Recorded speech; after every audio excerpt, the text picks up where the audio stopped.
Hi everyone. This is Module 1.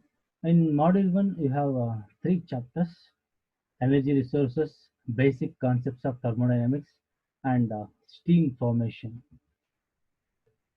In this lecture, we will discuss about the energy resources. Energy. This definition you already know. Energy is a capacity to do work. What are the energy sources available? In this chapter, the energy resources, we are going to discuss what are the energy sources available and how we are going to utilize energy resources to convert to electrical power. Okay. Um, so the first one is energy sources, and the energy sources, the two major types of energy sources are the capital energy and the celestial energy sources. Capital energy is nothing but the energy which is in the earth. The energy which exists in the earth is a capital energy. Examples are fossil fuels, nuclear fuels, and heat traps. Right? Fossil fuels is nothing but petroleum, diesel. Petroleum is nothing but after fractional distillation we get petrol, diesel, kerosene, and all.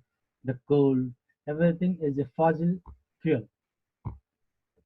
Same way, the second type is celestial energy sources. Celestial energy sources is nothing but the energy that comes from outer space is called celestial or income energy. And these are the examples: electromagnetic, gravitational, and practical energy, particle energy from stars, planet, moon, etc. Electromagnetic energy is because of the sun, that is called direct solar energy. This results in wind, tidal, geothermal, biofuel, etc. Gravitational energy is nothing but it is because of moon produces tidal energy. Based on whether the energy sources can be renewed or it cannot be renewed. Based on that, there are again two types. One is renewable sources of energy, and second one is non-renewable sources of energy. What is renewable? As the name explains, renewable is nothing but the energy sources which will be renewed, which will never be exhausted. It is inexhaustible. That is called renewable energy sources, and these are all the examples: direct solar energy, wind energy, tidal, hydel, ocean thermal energy, bioenergy. All these things are the renewable sources of energy. What are the major advantages and disadvantages of this? Now, as the name itself explains, it is inexhaustible. So that is the first advantage of it. The second one is can be matched in scale to the need and can deliver quality energy. Um, Except the biomass, all other sources are pollution free in this. Okay, that is the major advantages of this. And same way, there are some disadvantages. Major disadvantage is that the energy which is available is intermittent. Okay, that is a major disadvantage of this. And solar energy received at the earth is dependent on the local atmospheric condition. Okay, technology is not fully developed to meet the present requirement. These are a few disadvantages of this renewable sources of energy. What is non-renewable energy sources? It will be exhausted one day. Examples are fossil fuels. As I mentioned, petroleum, coal, all those things are the fossil fuels, nuclear fuels, and heat traps. All these things are the non-renewable sources of energy. Differences. Some of the differences I already mentioned in the while explaining advantages and disadvantages. As name explains, it is it will not be exhausted, but non-renewable sources will be exhausted one day. It emits low carbon, but it emits high carbon. Here, um, because of unlimited quantity only, it will not be exhausted. But here, this non-renewable sources it is available in a limited quantity, so it will be exhausted one day. And energy sources are pollution free, except biomass, but non-renewable sources are not pollution free. These energy resources are not pollution free. In this, large land area is required for unit power, but for the same unit power, this requires the non-renewable sources requires less land area. And these are the examples.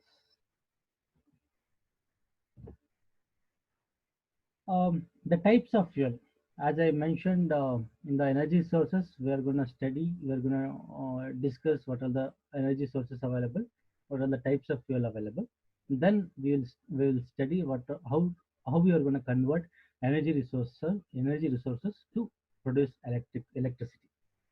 The type of fuel, here we classify the type of fuel based on the state of it. One is solid, liquid, and gaseous.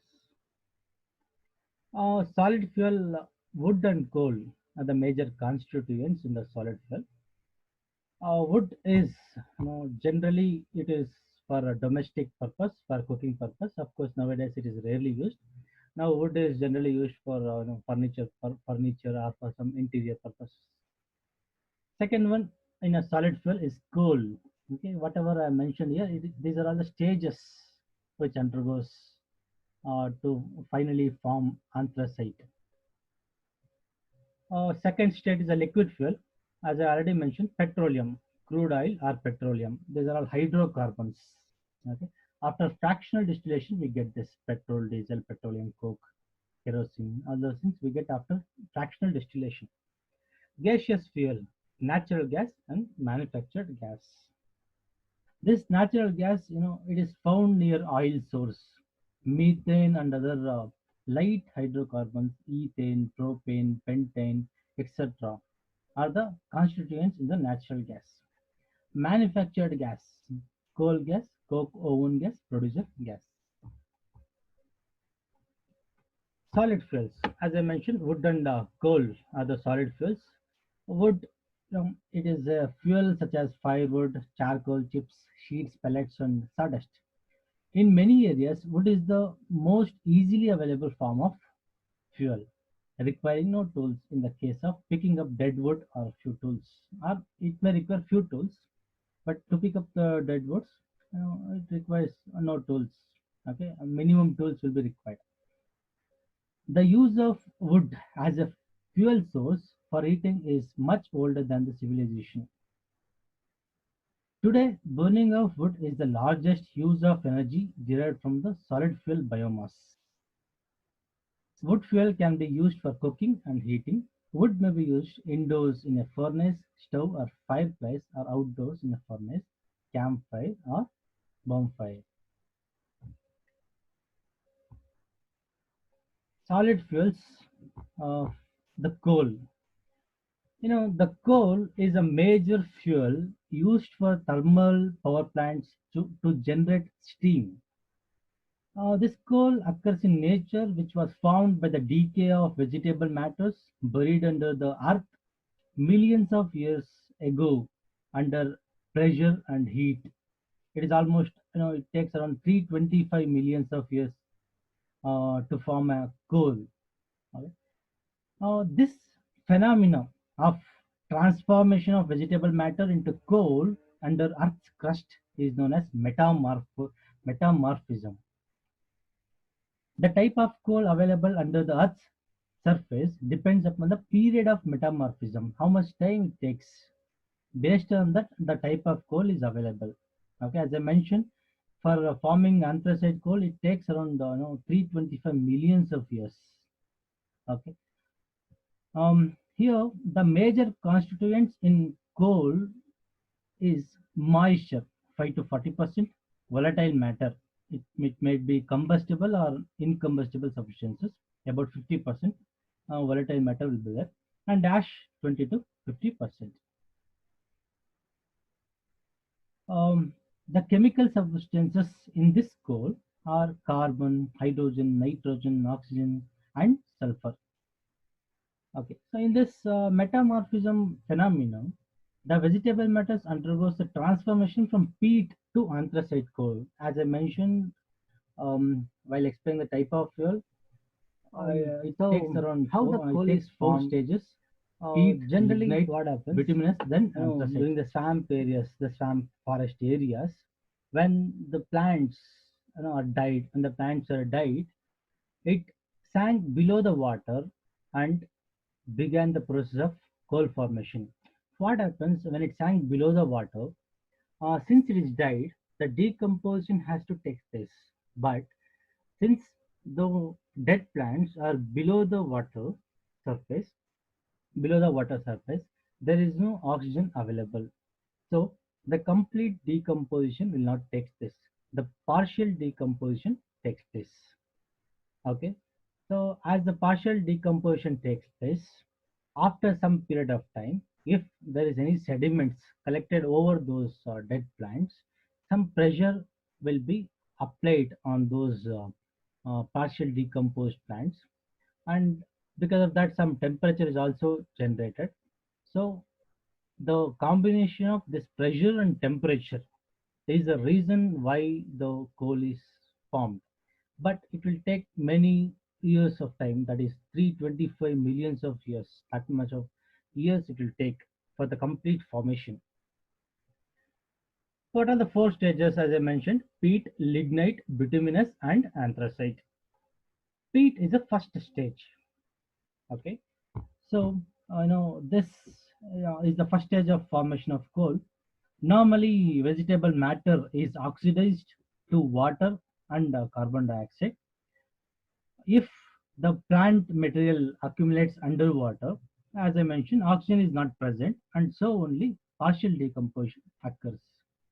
Because of this incomplete decomposition, it leads to the accumulation of organic substances called peat.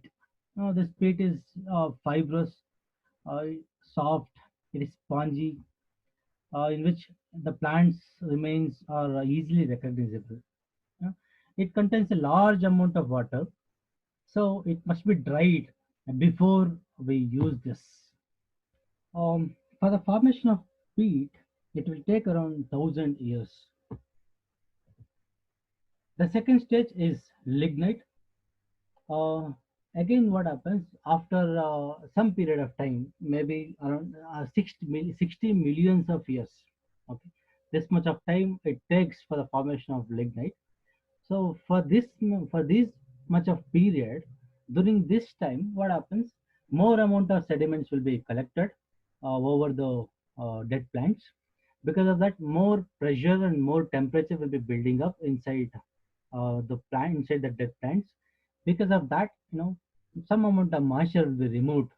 That way, the carbon content will be increased. Okay. So because of that, the lignite is formed. It will take around 60 millions of years. Okay. So this lignite is dark brown in color, and like peat, it contains traces of plants. Okay. It is found in many places, but is used only when more efficient fuel is not available. Okay. It crumbles very easily. That means it breaks or fall apart into small fragments, so it's not easy for the carrying purpose. So the third stage is bituminous coal. This bituminous coal is largely available, okay, because it will take around 300 millions of years. This again, if you leave for another 25 millions of years, then anthracite will be formed. So largely available coal now is bituminous coal. That is the third stage coal. This coal, it is called as a soft coal. Okay? The carbon content in this is around 85%, because what happens, so after 60 million, the lignite is formed. After that, again, it will take around 240 millions of years. So during that time, more amount of sediments will be covering that dead plants. Because of that, high pressure and high temperature. Because of that, so much of moisture will be removed. So the carbon content in this is around 85%. Okay. It is greatly used in industry as a source of heat energy. Okay. So these are the major applications: cement, wood, food, paper, automobile, textile, and plastic industries. Anthracite. Anthracite, of course, it is the first stage. It is the final stage of coal. It is also called as hard coal. Okay. because it is very hard and looks almost metallic and has a high luster. It is the highest rank of coal we call, which means that it has the highest heating value and highest carbon content with fewest impurities. Okay, that is the reason we call that as a highest rank of coal. We call anthracite as a highest rank of coal. Carbon content is between 92% to 98% because it will take another 25 millions of years time. Again, more pressure, more temperature because there's so much of moisture will be removed. So the carbon content will be 92% to 98%. Okay. This anthracite, it burns time with more heat and with less dust. Uh, Second one, coke. I mean the next one, coke.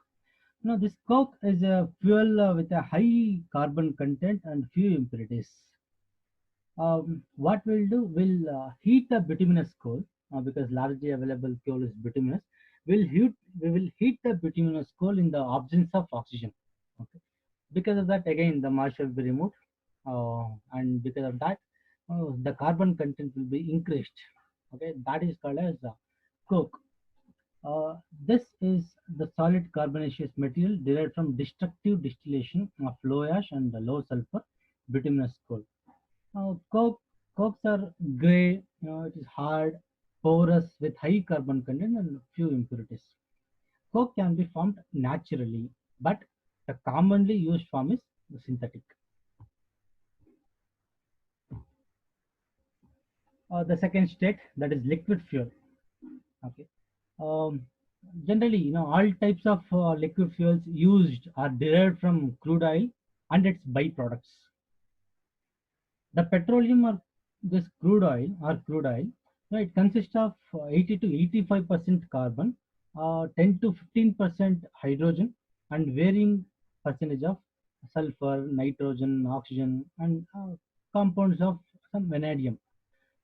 These are very little percentage in the crude oil, but major constituent is the carbon, that is 80 to 85%, and 10 to 15% hydrogen will be there. This crude oil is refined by fractional distillation uh, to obtain fuel oils, that is petrol, diesel, kerosene. All those things will be getting after the fractional distillation of petroleum. The heavy oil is used for the generation of steam.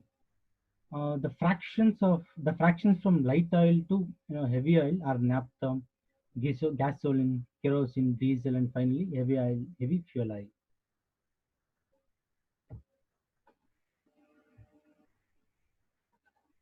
Petroleum-based oils. Already we have discussed, you know, how the petroleum is formed. Now it is formed mainly from ancient microscopic plants and bacteria that lived in the ocean and saltwater seas. What happens? These microorganisms, when it is died, it settled to the sea floor. Then they mixed with sand silt to form organic rich mud, which was gradually heated and compressed, chemically transforming into petroleum. How the coal is formed, the same way it is forming. Okay. Again, what happens? This will be covered with some the sand silt. Because of that, again pressure and temperature will be increased. Because of that only the partial decomposition takes place. So because of these reasons, the petroleum will be formed. This liquid petroleum gases are less dense than the water, so it moves upwards through Earth's crust.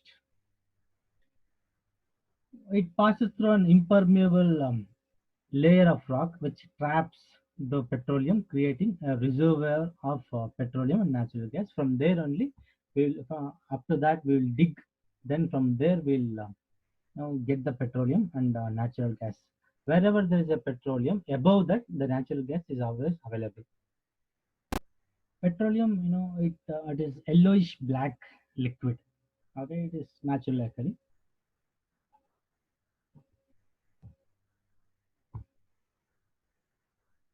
commonly referred into these various types of fuel. The major fuels were taken. That is petrol, diesel, kerosene. Petrol can also be called as gasoline. This gasoline or petrol is a colorless petroleum, flammable liquid that is used primarily as a fuel in spark ignited internal combustion engine, that is SING. The specific gravity is around 0.75. It vaporizes and ignites easily at low temperature. Second one is a diesel. Diesel fuel is any liquid fuel used in diesel engines. In this, fuel ignition takes place without any spark as a result of compression. Because the compression, that compression temperature is enough for the auto ignition.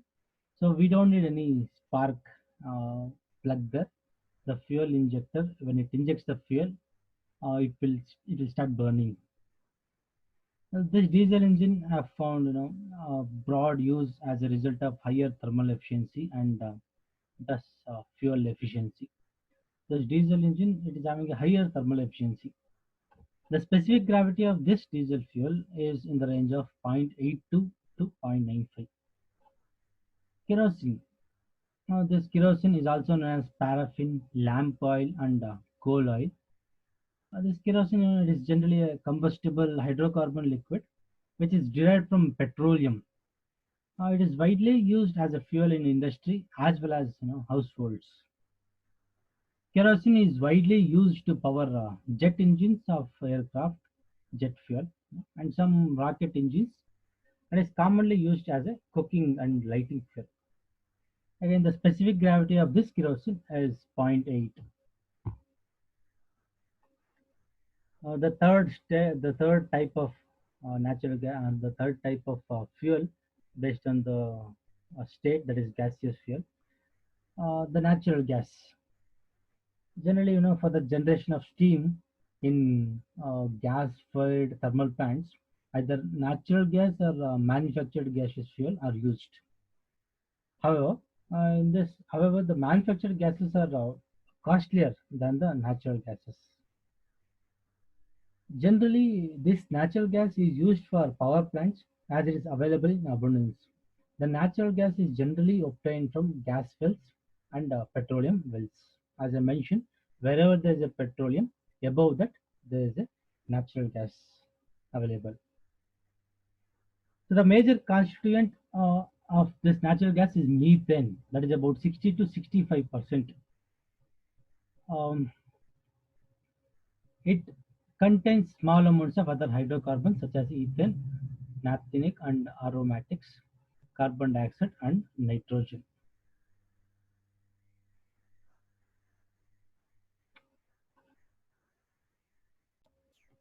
The major problem in this natural gas is that it is very difficult to store. A small leakage also leads to, so gas will be leaked out. So the major problem of natural gas is the storage. This natural gas is generally colorless, odorless, and it is non-toxic. The calorific value of this natural gas is around 25,000 to 50,000 kilojoule per meter cube. That much of calorific value is there for the natural gas. This gaseous fuel have high advantages similar to those of liquid fuels, as I mentioned, except for the storage problems. That is a major problem with the natural gas. The storage is a major problem.